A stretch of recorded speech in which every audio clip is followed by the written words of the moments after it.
Welcome to the podcast Selling Real Estate with Kelly Cook, where we will discuss the latest and most relevant business strategies to help you do one thing extremely well: sell more homes.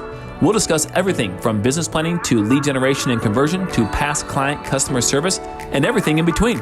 Join us for authentic conversations and nuts and bolts takeaways you can implement into your business today. And now, Selling Real Estate with Kelly Cook.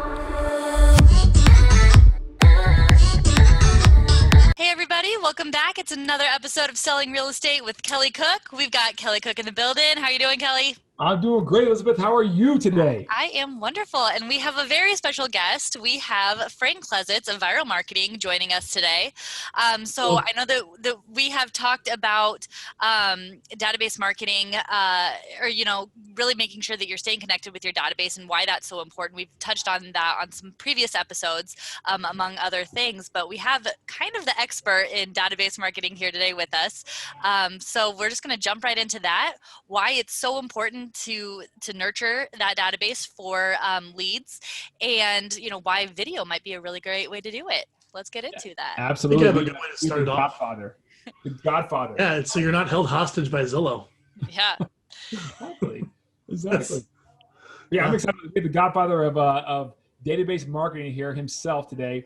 Our first guest right now on the podcast, one of many to come, and he was highly requested by our audience, and he comes highly recommended too as well. And I am personally a client of the company Vyral Marketing, which Frank is the owner of, or one of the owners of at least. And so we are excited, Frank, to talk to you today about what you guys do and why agents should keep in touch with the database and the marketing that goes into it. Yeah. So, yeah, that's a lot right there, Frank, but I know you Got have it. a lot of wisdom. So, question, why is it? First of all, what does Vyral Marketing do, and why should an agent, sign up for that?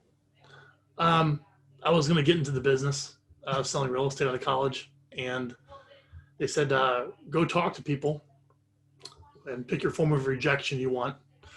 But it's either door knocking or calling or networking events, but you got to go meet homeowners. And then most of them aren't interested in selling their home right there or that moment. So you need to have some way to stay in touch with them. And at Keller Williams, which is the company I was going to work for when I got to college, they had a 33 touch campaign where you needed some way to basically be in front of people a lot, all the time. And the only thing available at the time was kind of basically junk mail, like junk postcards. So I was like, man, what if I could get myself on camera and start sending out videos, like tips, helpful insights, put them on social media, email them out.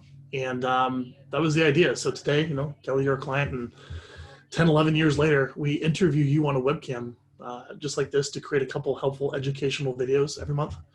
And then we edit, optimize them, and promote them to your database, online, email, social media. And there's also a direct mail component where we can get a monthly print letter out to your list as well. It's a great way to nurture all of the more important relationships in your life, so you're not what, the joke in the industry is a secret agent, where you're in real estate, but no one else really does. Exactly. And the 33 touch helps prevent that from happening. Love it. It's funny because I'm with Keller Williams, and probably about the time that you were going to sign up with them, I was not. I was with actually Berkshire, which is Berkshire now, but it was Prudential. And I was looking for something a little more that guidance on how to run my business like a business. It's not taught in most of these brokerages, and it wasn't taught at that time. So I read the Red Book and did all that too. And one of the big components was, database, 33 touch. And we now have an offshoot of that campaign now as well, which I know myself and Elizabeth have talked about in this podcast a couple of times. But video marketing seems to be kind of the way that, everyone's going with the platforms, right? So just talk about that for a second, Frank. Like, how often should someone to be doing videos to the database? Well, the idea is that for most people, recording a video is a lot easier than maybe having to write an article, because you just talk about it, especially when you're interviewed. So from a content creation standpoint, it's a much easier media to demonstrate your expertise and get out. But also, people kind of want to know who they're doing business with. When you're selling the intangible of a service, it's nice when, before you hire the attorney, before you hire the agent, before you hire the CPA, like, who is this person? Like, who is the individual I'm getting money to? And they can go online and they can watch your videos and they get comfortable with you, at least know who you are. And that's really key. I mean, a lot of times when it comes down to is, I'm going to hire the agent I like. I'm going to hire the agent I feel more congruent with, or the one that probably I've just spent more time with.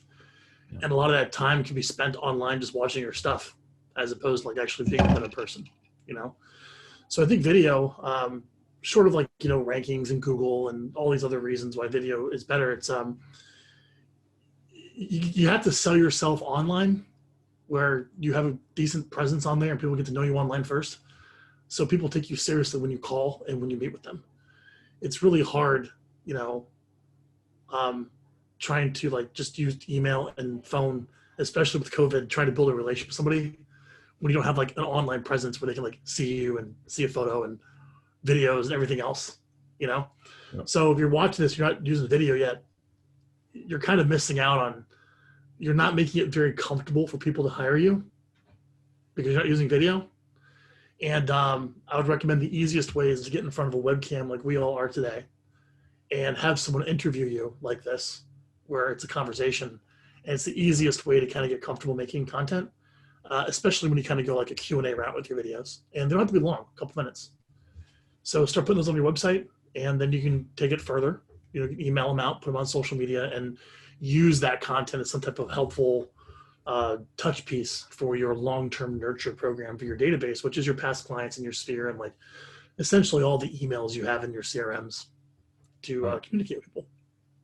Right. Awesome. And what you guys do is something that like, I think a lot of people, agents in the business think that, well, I can create a video and I can send it out to if I have that, but so why would I do viral? And I think talk to that for a second. I have a trainer I work out with, and every day I hate it because I know I can do this. I mean, I went for a run this morning. That requires no skill, but I would have never have done it unless he showed up and dragged me out of the house and said, "Let's go run." You're running now? Yeah, I know, dude. What? I don't believe that. I know. Yeah, I went for like 1.5 miles, 2 miles this morning. That's why I'm sitting down. Yeah, like, first off, you're going to have, I don't think anyone wakes up in the morning and is like, oh man, I'm so excited to make videos. Maybe Kim Kardashian. But outside of that, most normal people aren't really excited to do it, but they know they need to do it. So you have like a coach and someone calling and holding you accountable to like set the appointment, you show up, get in front of your webcam, make sure you sound good, make sure you look good, and like talk you through something to say and like interview to make it less painless, and then it's done, right? I think that's the biggest thing.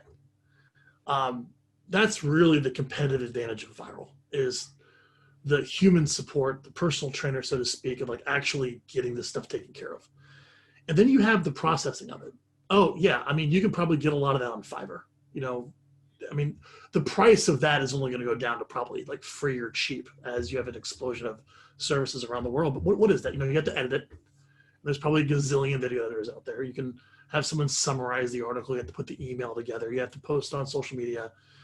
The talent for that isn't necessarily expensive. There's people around the world that can do those things. But when it comes down to like consistently getting it done on time, reliably, correctly, at a relatively higher level than someone that's brand new, we can execute on that. And our fee is $550 a month.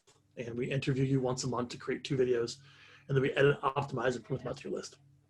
So yes, you can certainly do a lot of this on your own, but you have to look at the opportunity cost of your time again. And I always hate it when people told me that, but like, I really don't want you sitting down editing a video and like the 4 layers of proofreading that goes through before you send an email. Like, how much of a panic attack is it before you send an email to your database, right? Let's read it again. Let's read it again. Let's do this again. Let's double check that. Oh, there's a broken link. Doesn't work. All of those little things stacked on each other become like, oh, that's so much work. And it never gets done. You know what I mean? Yep. So it's one of those things that if you want to get it done consistently, you're going to have to hire someone to focus on. That's all our firm does, is to create videos, go out to your list, help you stay in touch. And we do it relatively inexpensively. Because if you were to make our service any better, you're going to have to hire a professional video person. Yep. No, I agree. And what I love about it too is I love the after the video effect too, right? The list You guys, everything's trackable. Yeah. So that's pretty cool. So when you email your database, let's say one of your topics are 3 things you must absolutely know before you sell your home in Phoenix this winter. There you go, Kelly. How's that? Hold on, taking notes. 3 things you must absolutely know before you sell your Phoenix home this winter. Got it? Yep. Now, you title that in your email, you title that as your post, you title that as your video, something like that. Okay, wouldn't you want to know who clicked it and who watched it? That'd be kind of nice, right? And when you send that out, you can actually see who opens the email and who clicks the videos, and you get that report back. You're like, well, I could slog through cold calling a bunch of expireds and FSBOs that I probably don't have the right numbers for, that are all going to yell at me. What do you mean? Or I can call these people in my database that whatever, past clients, nurtures, leads, whatever, but you probably have the correct phone number because a lot of those numbers are opt-in or you have it. So at least you have the right number, Yeah. And then you can call them up and say, hey, I see you subscribe to my videos. Do you have any questions about buying or selling home? Just check it in. Yep. Funny you called. Love I was that. thinking about selling my home this winter. Yeah. Love that, man. And then they're already nicely informed as well from your video. They already know what they need to do. And you're positioned well where they kind of know you. Totally. Yeah, that's another reason why I love calling database is the numbers are usually more accurate because these are numbers you communicate with people or like they've opted on your website. Whereas when you do cold calls, you have to append the phone numbers from third-party sources, which are notoriously inaccurate. Mm-hmm. Yeah, it's so incredibly simple, right? Like this is the thing that's right in front of every single agent's face. Yeah. We want to go out there and do the next shiny object, right? Instead. Yeah. They're already in your database. You may have sold them a house already. Communicate with them because again, lifetime value of that customer. Yeah, I just hired somebody. I hired someone for in our office for $10 an hour full time. So I think with employee payroll tax, $10 an hour, you're in maybe $1,800 a month to spend. But yeah, we have a way in our database of like everybody. Give me a list of everyone that's opened an email in the past 30 days. It's not a customer or hasn't said leave me alone. So he has this, we call it like a Shark Tank, and there's thousands of people in that. And he's just going through and picking out 50, 60, 70 people a day and calling them, saying, hey, I'm the executive assistant of Frank Klesitz. He asked me to call you. You want me to invite you to an event? You wanted me to give you something for this? You wanted me to give something to you? Hope you're doing well. By the way, while I have you. Oh, from Mason? Good. He's doing his job. Yeah, he's asking for feedback. He's calling customers for feedback. That's his job. But on top of that is, have you thought about hiring us? Is there anything I can do to move the needle forward on that? Yep. And he's scheduling appointments. So like, it's also a lot easier. Like if you're going to hire someone to call and do cold calling, I mean, you're going to have to pay that person a lot of money because the job sucks.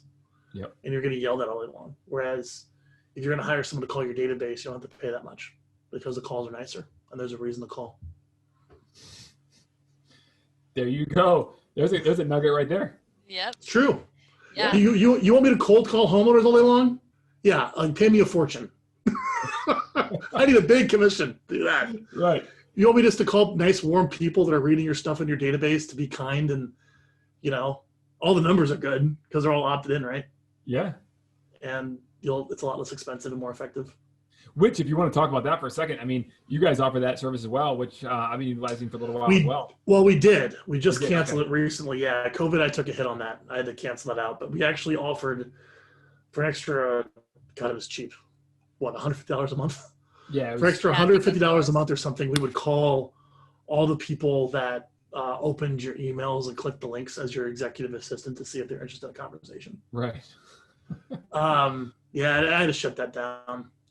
Because you got to bring them into an office. You got to have the bells and the whistles and everyone have a call center. And then with COVID, we're going to be getting rid of our office. Anyways, there was a business decision to shut it down, but that doesn't mean not to do it. And to add to that is it's a good idea. Like if you're looking to hire agents, sure, you'd love to hire like rock star licensed agents to work for you and everyone else. But another thing you should think about is offering like an apprenticeship where you take someone who's unlicensed and train them up from scratch. But you got to what I would do is I'd pay that person minimum wage part-time as they probably work someplace else at some crappy job they hate for like build a career for themselves in real estate with you, but you pay them, minimum wage to start. They say, look, you're unlicensed, so you can't really do cold calls or cold buyer leads, without me getting in trouble. But you can certainly call my database, just inviting it to an event. You can certainly call my existing list. And, hiring that person for minimum wage with an upside to become a licensed agent and just putting them on your open and click calls and stuff like that is a really good way to get cheap labor to make those calls that are easier with some type of future where they're not making minimum wage to ultimately become a buyer or listing agent with you. And you're getting them on the phone right away so they can practice and get good at speaking to people. Yeah, what a great way to scale. I love that idea. Like an apprenticeship model where they start calling your database right away to test their skills. Yeah. And I love that in that report after the fact that comes out. I mean, calling those people, you can see exactly who opened it, who watched the video, who clicked on the buyer link. Who even clicked clicked the call to action links. Yeah. That's the best part. Yeah.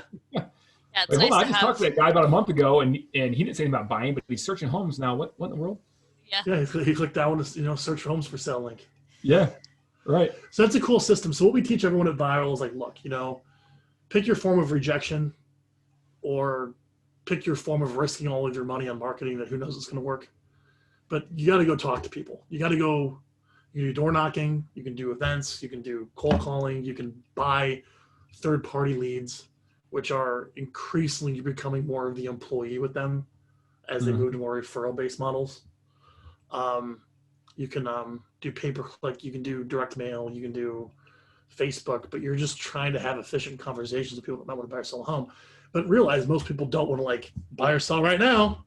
Right. You get their contact information, you put them in your database. Now the question is you should have some type of plan to stay in touch with them. And my argument is, I know the Vyral Marketing plan is the most effective way to do it, without question. I mean, to a point of diminishing returns for the money. Yep. Because the most effective way is let's just call them all the time. But there's limits to that. It's probably a little less invasive to show up in their email as opposed to getting phone calls all the time too, though. That's you'd be surprised in the real estate industry, Elizabeth. It's just the holy grail of the real estate agent that's celebrated on stage is the person that sits on a dialer for 8 hours a day and has 3 headsets. Is that with real quick, people a day. It's just a question and then for that. Everyone's oh, we worship that person. I know. Oh my gosh. I wish I had 3 phones on me all day long. I think that's just surprising as I'm not that young. I'll be 29 in a couple of weeks, but as a younger person, I don't answer my phone. If it's a call that's coming from somebody that I don't have their number, I am not answering it 100%.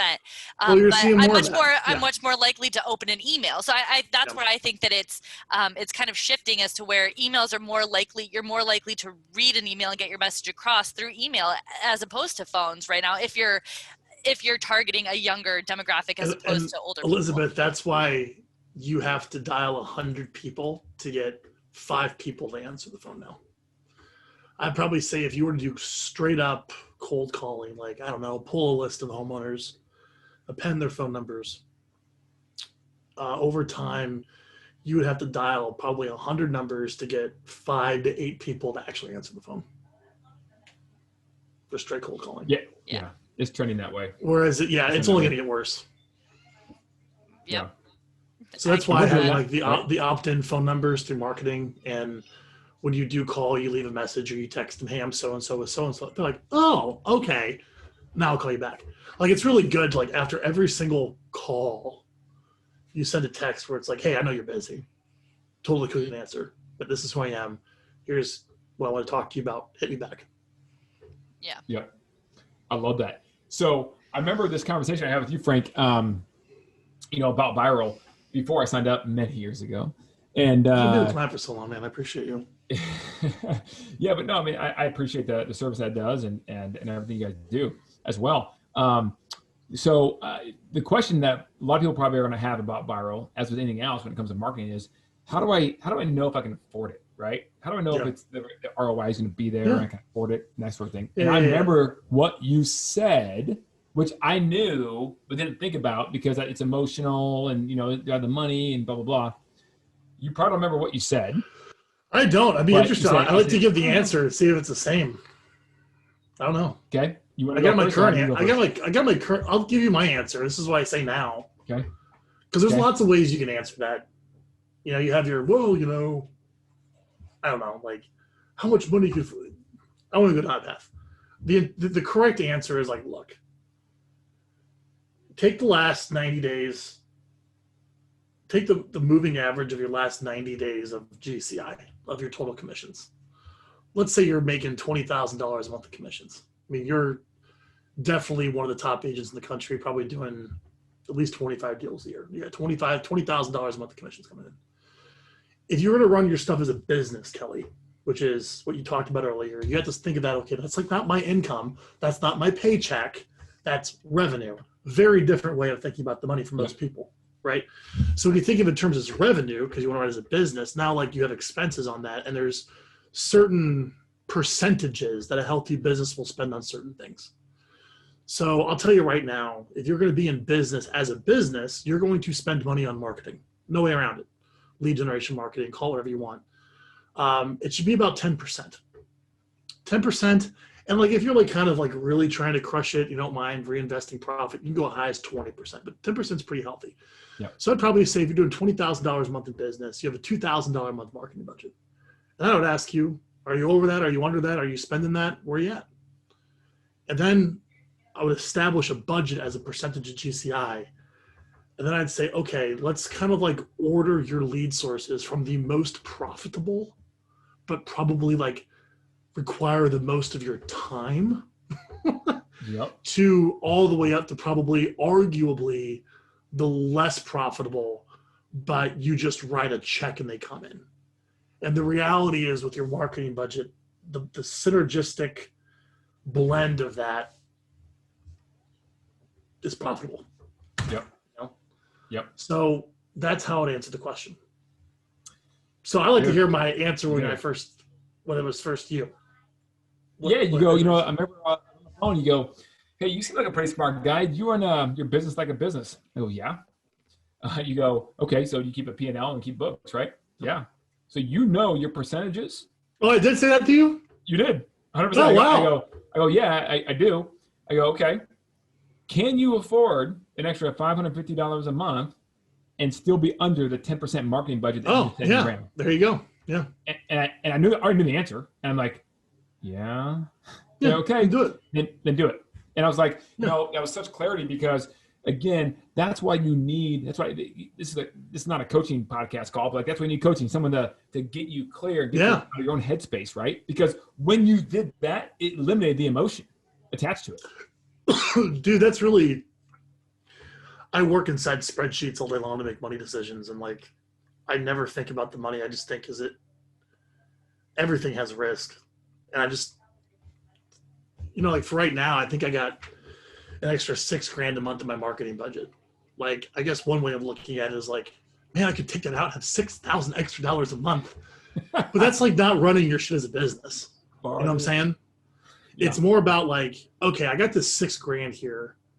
Where do I put this to like get a return that I'm not going to hate myself, like of doing it, that I can actually enjoy? Like what's a marketing vehicle that's authentic to me that I can actually sustain that can hopefully get me business? And all of the answers are wrong.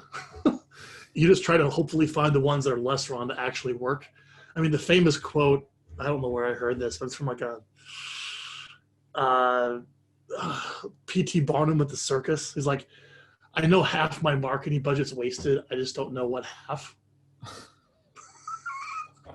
So that'll always be the case. Half of your marketing is a complete waste. Right. You just won't know what half.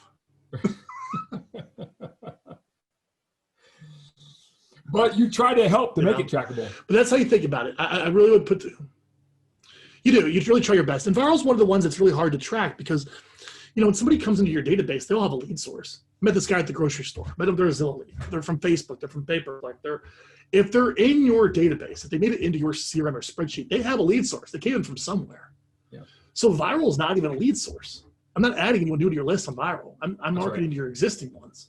That's right. So really what they call it, oh man, what was her name? There's actually a lady in Phoenix that's a client of ours. Rachel Richards. Rachel. Sub-lead You know source. Rachel Richards, Kelly?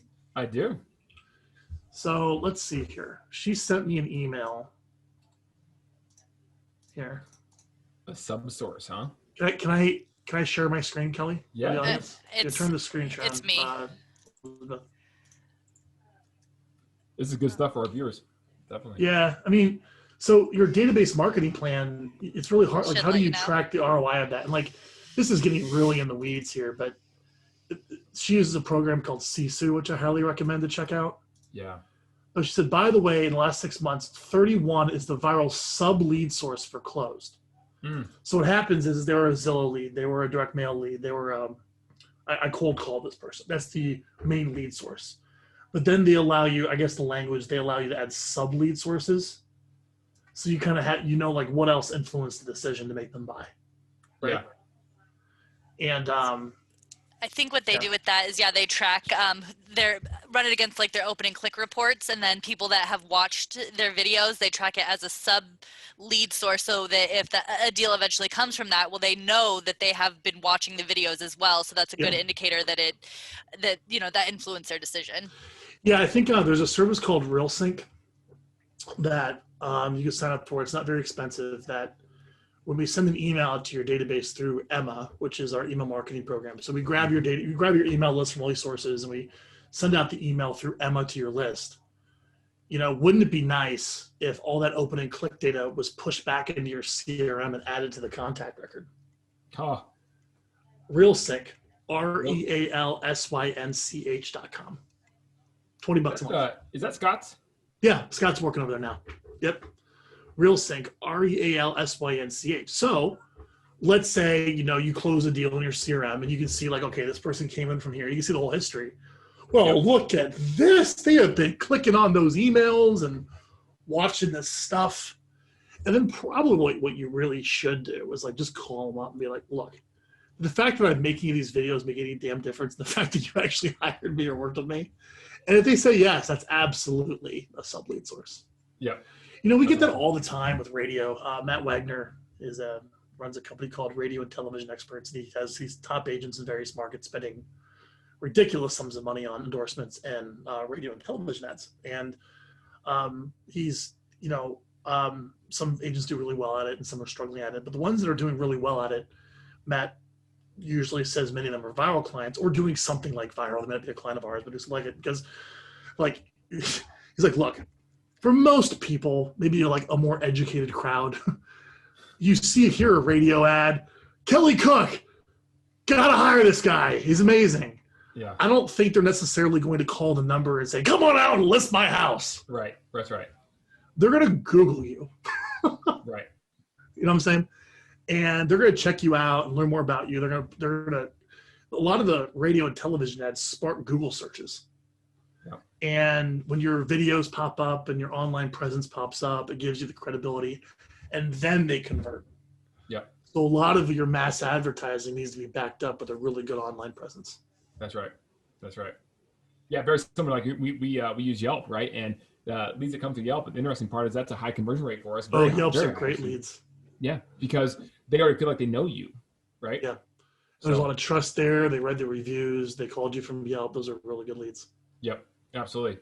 Well, it's been awesome, Frank. Elizabeth, do you have any more questions? I know we try to keep our time somewhat limited, but there's a lot of knowledge here, so I'm glad we went over our normal time that we do because we're quick hitters typically. But this is awesome. Any other questions that you have? No, I think that Frank has dove deep into database marketing, why you need to do it, and especially why video, because we had that conversation about why video is so important to build that trust and credibility. So like we said, if you're not doing it already, you need to get in the game. Frank, if anybody is interested in signing up for Vyral or learning more about what Vyral can do, where can they find that out? Yeah, go to getvyral, GETVYRAL.com. Kelly, Perfect. thanks, man. Yeah, thanks, Frank. As always, man. Pleasure. All right. And we will see you guys next week for another episode. All right. Take care, guys. Bye.